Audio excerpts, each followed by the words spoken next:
Welcome, everyone. I hope you're doing well and feeling curious today. Let me ask you a question.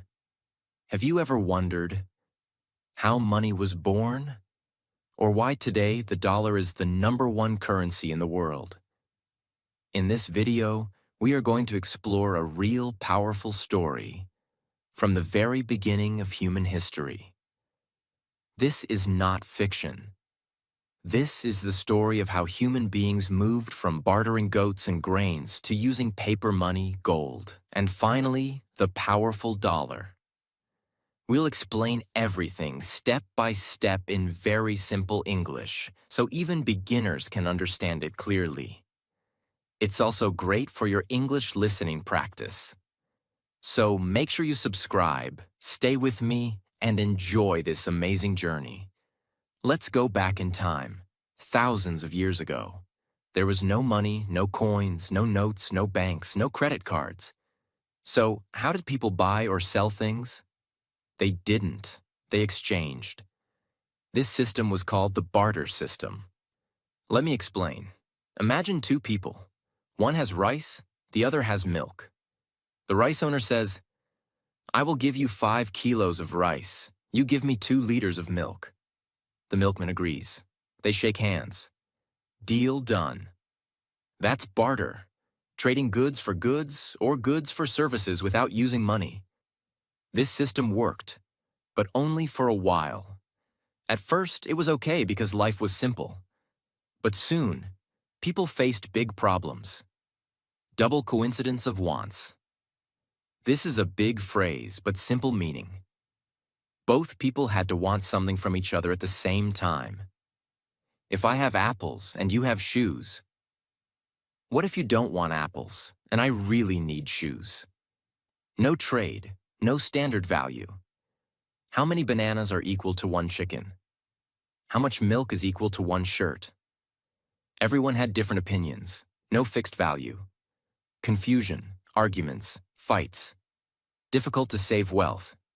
If you had 50 kilograms of wheat, how would you save it? It can rot.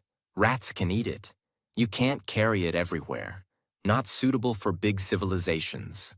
As society grew bigger, cities, kings, temples, farmers, builders, barter became too difficult. People needed a better system. So humans started thinking, we need something that everyone accepts. Something that has value, is easy to carry, and people can use any time. That's when the idea of money was born. Before coins, people started using items that everyone liked and accepted. In Africa and China, they used cowrie shells. In parts of Europe, people used salt, yes, real salt, as money. In India, people used wheat grains, spices, and later silver. Why were these used? Because they were rare, not easily available. They were easy to carry. People agreed on their value. But slowly, people found something better than cowries and salt. They found metals, especially gold, silver, copper. Why metals? They are strong. Don't rot like food. They shine. People liked shiny things. You can melt them, shape them, and even wear them as jewelry. Most importantly, you can divide them and weigh them. And this led to a big change. The first coins were made around 600 BC in a place called Lydia, which is in present-day Turkey. The king there, King Alyattes, made coins from a natural metal called electrum, a mix of gold and silver. These coins had a stamp, a royal mark. It showed the coin was real. The coin had a fixed value. It came from a trusted source. And just like that, the world started to change. People loved coins. They were easy to carry, easy to count, hard to fake, and everyone trusted the government or king who made them. Soon, India, China, Greece, Rome all started making their own coins. In India, coins were made from silver and copper with marks of kings and kingdoms. In Rome, soldiers were paid with coins. The word salary comes from salarium, which was salt money for Roman soldiers. As empires grew, so did their money. The Roman Empire, the Maurya Empire in India, the Chinese Han Dynasty, they all used coins. Coins traveled through trade routes like the Silk Road. Merchants from India took silver coins to China. Arab traders brought gold coins to Africa. Coins became the first global money, and this system lasted for centuries. But even coins had problems. You need metal to make them. Gold and silver are not cheap. Kings sometimes cheated, used less gold and more cheap metal. Carrying big bags of coins was heavy and risky. Imagine being a merchant carrying 10 kilograms of gold coins from India to China. You could be robbed. The coins were heavy. Counting them took time. It was dangerous and slow. So people began to look for a better idea. Let's travel now to China, around the Tang Dynasty, 7th century. China had a huge empire. People were trading tea, silk, spices, and porcelain. The economy was growing fast. To solve the coin problem, Chinese traders and local governments tried something new. They created promissory notes, simple pieces of paper with a promise written on them. The paper said, "This note is worth 10 coins. You can collect your coins later from the official treasury." This was the beginning of paper money. By the Song Dynasty, around the 11th century, the Chinese government made it official. They started printing jiaozi, the world's first government-issued paper money. It was light, easy to carry, and safer than coins. But people asked, "How can I trust this paper?" So the government did 3 smart things. 1. Back the notes with real metal. They promised, "You can exchange this paper for silver or gold." 2. Used seals and stamps to prevent fake notes. 3. Punished counterfeiters. Faking money was a serious crime. This system worked. Trade became faster. China grew richer. But the idea took time to reach the rest of the world. Many years later, in the 1200s, a young man from Europe named Marco Polo visited China. He saw paper money being used in everyday life and was shocked. When he returned to Europe, he told everyone, "In China, they use paper instead of gold." People laughed. They didn't believe him. But slowly, Europe began to change. By the 1600s, goldsmiths in London started a clever system. People deposited gold with goldsmiths for safekeeping. The goldsmith gave them a receipt or note saying, "You have 10 gold coins with me." People soon realized these notes could be used to buy things. Instead of giving gold, they just gave the paper receipt. That paper became money. Later, banks copied the system. This is how banknotes were born. By the 1800s, countries started using paper money officially. But again, people had one question. How do I know this paper has value? So governments used a system called the gold standard. It means every paper note was backed by a fixed amount of gold. If you had $100, you could go to the bank and get the exact amount of gold for it. This built trust. In the US, $1 was backed by 23.22 grains of gold, around 1.5 grams. This system made trading between countries easier. The UK, France, Germany, and the US were all using it. Money had real value, and currencies were stable. But then came a big storm. World War I. During World War I, 1914 to 1918, countries spent a huge amount of money on weapons, soldiers, and supplies. To keep up, they printed more money, but didn't have enough gold to back it. Result? The gold standard broke down. Inflation rose. People lost trust in paper money. In some places, bread cost 100 times more in a few months. After the war, countries tried to return to the gold standard, but failed again during the Great Depression, 1930s. Then came World War II, 1939 to 1945. Even more destruction. But one country became stronger than ever before: the United States of America. Here's why. The U.S. had huge gold reserves, especially in Fort Knox. It had less destruction because the war didn't happen on U.S. land. It produced a lot of goods, weapons, and supplies for other countries. So, after World War II, the world was in crisis, but the U.S. was in power. And that's when the dollar's journey to the top began. In 1944, while World War II was still going on, 44 countries gathered in a small town called Bretton Woods in the USA. They asked a big question: how do we rebuild the global economy? The answer: let's create a new system and make the US dollar the center of that system. Why? Because the US had the largest gold reserves. Its economy was the strongest and most stable. So, they agreed. The US dollar would be backed by gold. Other countries would fix their currencies to the dollar. $35 equals 1 ounce of gold. If you had foreign currency, you could convert it into dollars and then into gold. This was called the Bretton Woods system. It made the US dollar the world's main reserve currency.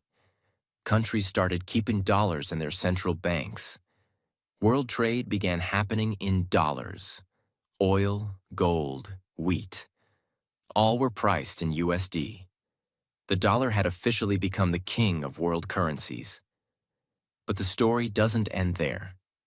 In the 1960s and 70s, the US government spent heavily, especially during the Vietnam War and on social programs. They printed more dollars, but didn't increase their gold reserves. Other countries noticed and started asking for gold in exchange for dollars. The US couldn't keep up. So in 1971, President Richard Nixon did something shocking. He ended the gold convertibility. This is called the Nixon shock. Now dollars were no longer backed by gold.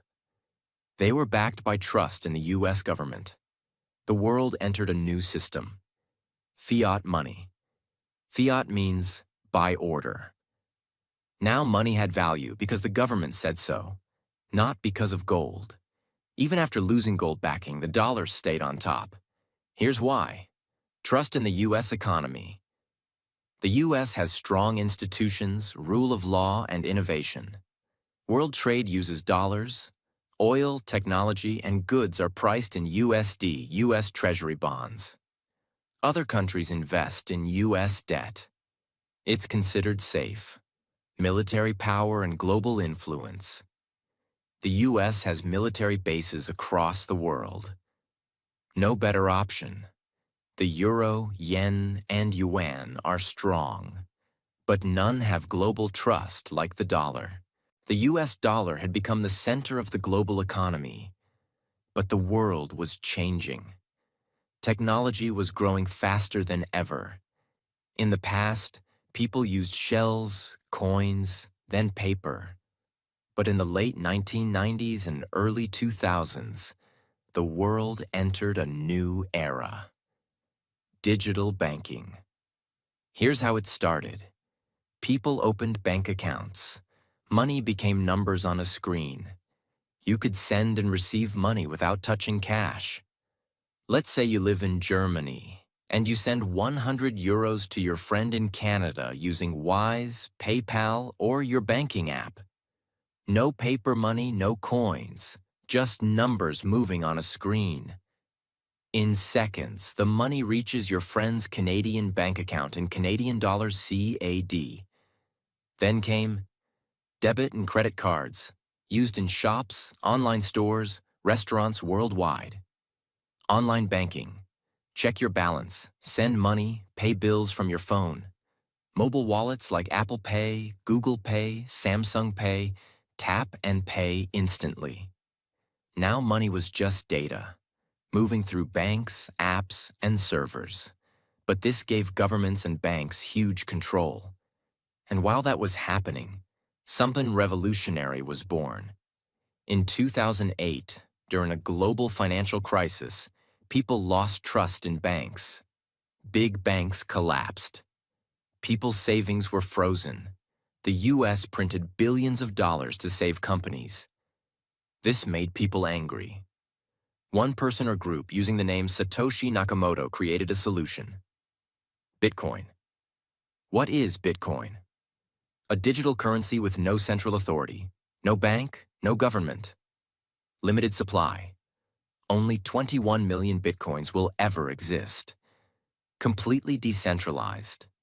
It's like digital gold. You can store it, send it, and no one can control it. Bitcoin gave birth to blockchain technology, a system where all transactions are recorded publicly and nobody can cheat. Later came Ethereum, with smart contracts, Tether, XRP, Solana, and thousands more. People believed this is the future, no inflation, no printing, full freedom. But governments saw a problem. They couldn't control crypto. It could be used for crime or money laundering. People could escape taxes and rules. So many countries banned or restricted crypto. But the idea was already out, and the world had tasted financial freedom. Now let's understand something powerful and scary. The US doesn't just use the dollar for trade, it uses the dollar as a weapon. Let's explain. The US has something called SWIFT, a global messaging system used by all banks to send money internationally. If a country is removed from SWIFT, it can't send or receive dollars easily. That country is financially isolated. Example 1. Iran. When the US didn't like Iran's nuclear program, it put sanctions. Iran was removed from SWIFT. Its banks were cut off. It couldn't sell oil in dollars. Its economy collapsed. Example 2. Russia. In 2022, after Russia attacked Ukraine, the US removed Russian banks from SWIFT. The ruble crashed. Western companies left. Russia had to trade in other currencies like yuan.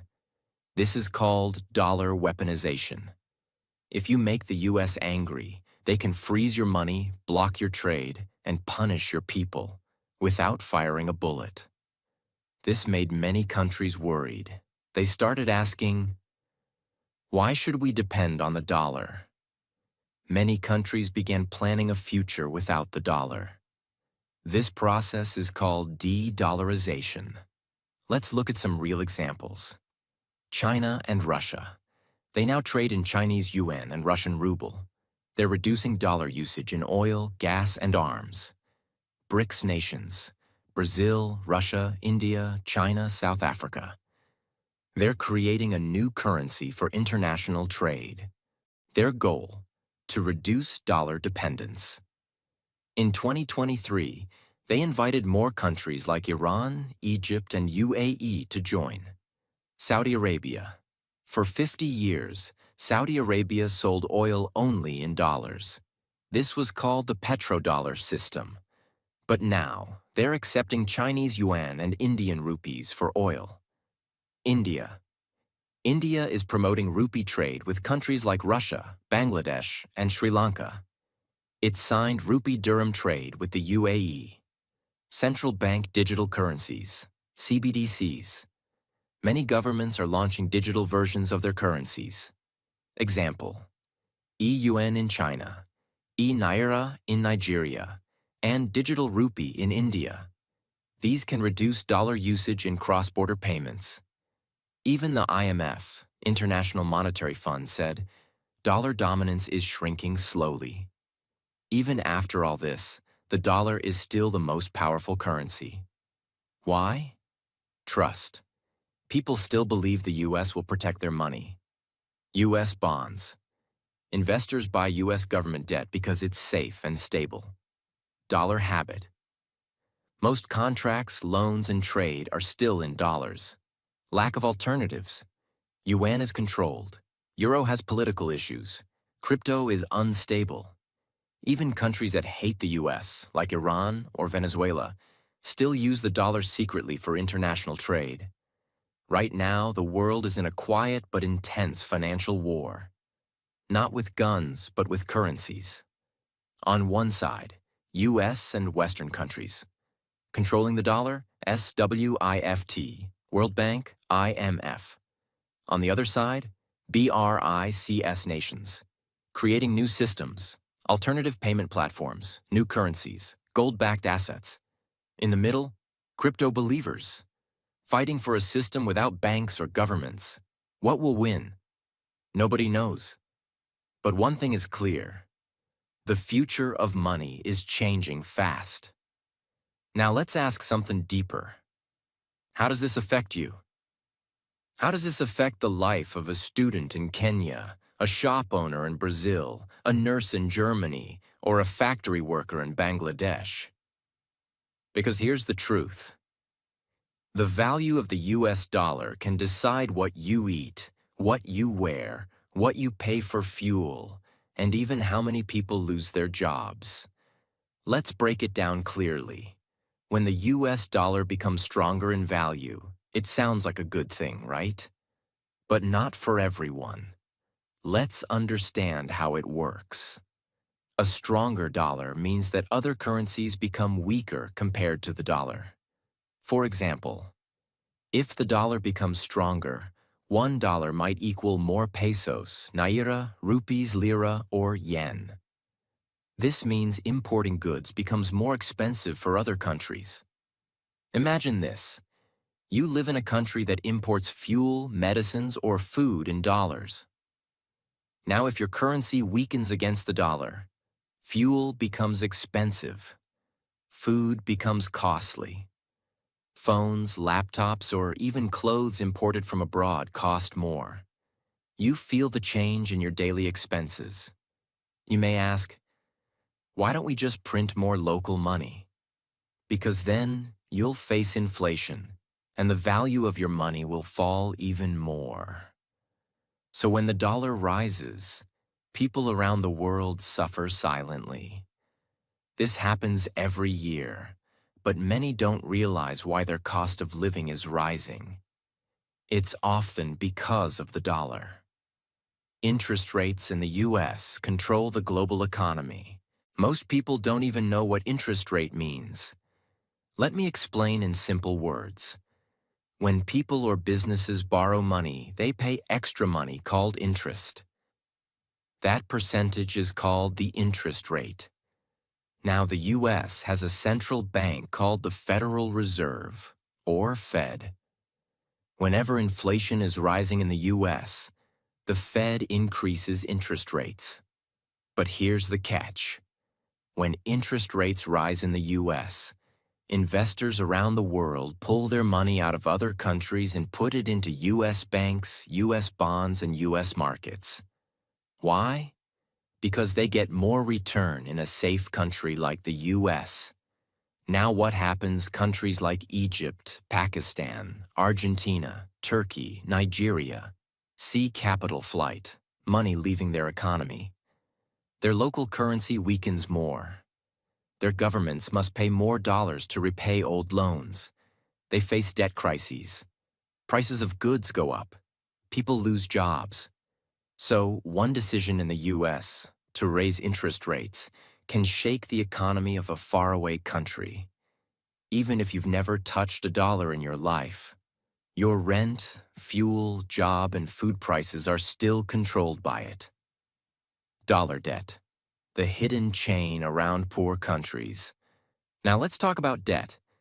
Many countries borrow money from the World Bank, IMF, or private investors. Most of this money is in dollars. Now here's the trap. A country borrows, say, $1 billion when $1 equals 10 local units. But 2 years later, $1 equals 20 local units. Now the country must pay back twice the amount in its own currency. This is called the dollar debt trap. That's why you see news like, Sri Lanka can't pay its debt. Ghana defaulted on loan payments. Pakistan is negotiating another IMF deal. It's not always because they wasted money. Often it's because the dollar value rose, and they couldn't handle it. As a result, the country cuts government jobs, reduces pensions and benefits, raises taxes, sells off national companies to foreign buyers, and the common people suffer the most. All because of a currency they don't even use daily. The price of oil, gold, and food all move with the dollar. Have you ever wondered why? Petrol prices keep changing? Gold prices rise in crisis? Food gets expensive when war breaks out? It's connected to the dollar. Let's break it down. Oil is traded globally in dollars. So if your local currency weakens, you pay more for oil. Higher oil price means higher transport cost, which increases the price of everything: milk, vegetables, clothes, deliveries. Same with gold. Gold becomes expensive when the dollar is weak. People buy gold to protect their savings. But in countries where gold is part of culture, like in weddings, families suffer as they can't afford it anymore. Wheat, rice, corn. Basic food items are also traded in dollars. So when global food prices rise, poor countries feel it 10 times harder. A drought in the US, a war in Ukraine, or an interest rate hike in America can change your grocery bill in Uganda, Philippines, or Morocco. That's how connected we all are through this invisible dollar web. When the dollar rises and inflation hits, rich people move their money. They buy assets in other countries. They invest in gold, real estate, or US bonds. They open offshore accounts. But ordinary people? They keep money in local banks. Their salary stays the same, but prices rise. They can't escape inflation. So the rich stay richer and the poor get poorer. And this gap grows wider with every financial crisis. Imagine you run a small business. You import raw materials or machines.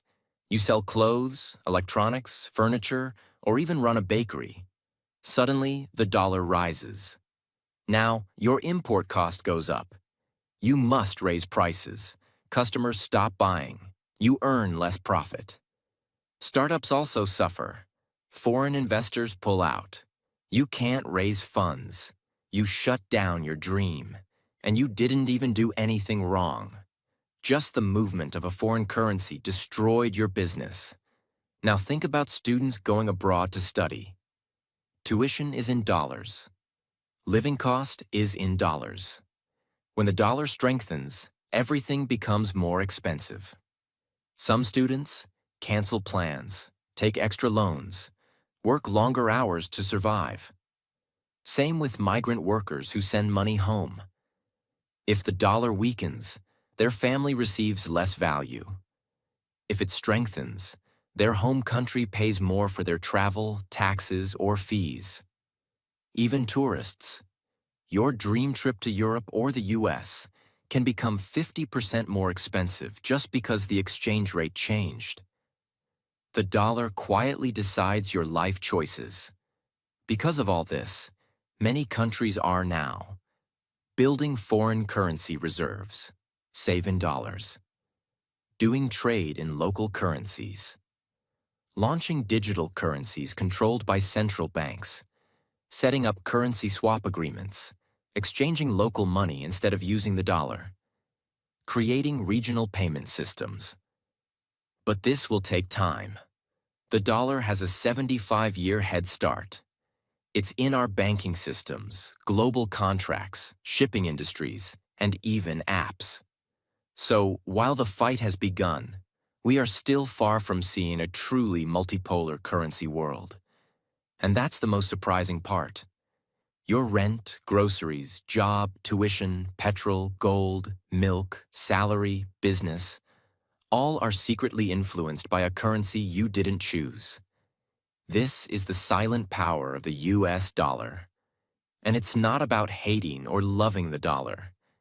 It's about understanding it. Because when you understand how money moves, you start making smarter decisions, saving in the right currency, investing wisely, protecting your income from inflation, asking better questions from your government, preparing your business for currency risk. Knowledge is your shield in a world where money is power. Now here's the real game changer. CBDCs are digital versions of national currencies, backed and regulated by central banks. Not crypto, not Bitcoin, not speculation. These are official, programmable money. As of now, more than 130 countries are researching or testing CBDCs. This could redefine money forever. How CBDCs change the game. Instant international payments. No more waiting 3 days to wire money. No SWIFT dependence. Nations can bypass the US banking system. Trackable and programmable money. Good for taxes, bad for anonymous wealth hoarding. Imagine a Nigerian student in Germany paying her university fees in digital naira in seconds. Or a business in Indonesia buying Brazilian soybeans instantly with their own currency, without converting to dollars. While governments build CBDCs, the people have already started a revolution of their own. Powered by cryptocurrencies, decentralized finance, DeFi, and blockchain transparency. These systems don't rely on banks, they rely on code. Bitcoin is now legal tender in El Salvador. Ethereum powers an entire universe of decentralized apps, like smart contracts and NFTs. Stablecoins like USDC and USDT provide crypto-backed versions of fiat currencies for stability. But here's the twist. Most crypto is still priced in, you guessed it, dollars. So even in the decentralized world, the dollar still whispers in the background. The hidden weapon. Trust. Here's something often overlooked. Money is not just metal, paper, or code. It's trust. If people lose trust in a currency, no matter how well designed, it collapses. That's why hyperinflation happens. That's why black markets form. And that's why even now, countries in economic crisis still prefer holding US dollars under their mattresses. In Zimbabwe, even after introducing new local currencies, people still use US dollars for groceries and rent. So, the next global currency isn't just about technology or politics. It's about who the world believes in. The BRICS strategy, unity against dollar hegemony. BRICS, Brazil, Russia, India, China, South Africa, is no longer just an acronym. It's an economic alliance with a currency mission. They're exploring a shared BRICS currency backed by gold or rare earths, cross-border payment systems independent of SWIFT, alternative financial institutions like the New Development Bank. At the 2023 BRICS Summit, 40-plus countries expressed interest in joining the bloc. The goal? Trade without the dollar. What it means for you, yes, you. Let's make this personal. Whether you live in Paris, Mumbai, São Paulo, Lagos, Manila, or Toronto, these changes will touch your life. Jobs. If you work remotely, you may be paid in digital dollars, crypto, or even your country's CBDC. Travel. Airport exchanges may vanish. Digital wallets could instantly convert one currency to another, with fair rates. Business. Global freelancers will negotiate contracts in whatever currency offers the best value that day. Inflation and savings. Traditional savings accounts may not be enough. You might start holding multi-currency digital portfolios to protect your wealth. So, what's the future currency of the world? It may not be one single currency. Instead, we're moving toward a multi-currency, multi-system world where power is shared, technology is king, and trust is everything. Think of it like this. The US dollar will still be powerful, but not alone. Digital currencies will be everywhere, fast, smart, and borderless. Cryptocurrencies will thrive where trust in government is low. New alliances will create their own systems and rules. The world is not waiting anymore. From African fintech to Southeast Asian startups, from Latin American crypto wallets to European green finance, the global South and East are writing their own financial story. The dollar may have written the last chapter, but the future? The future will be co-authored. And in this new chapter, currency won't just represent value. It will represent identity, innovation, and independence. Learn about your country's digital currency plans. Explore new technologies like blockchain and smart contracts. Diversify your assets beyond borders. Stay curious, because the next big opportunity might not come in dollars, but in the language of the future. This was never just a story about money. This was a story about power, people, and possibility. And now, you're not just a listener, you're a part of it. History is being written in real time. Currency is evolving as you read this. And your understanding? That's your first form of wealth. Use it wisely, share it boldly, and never stop asking, what comes next?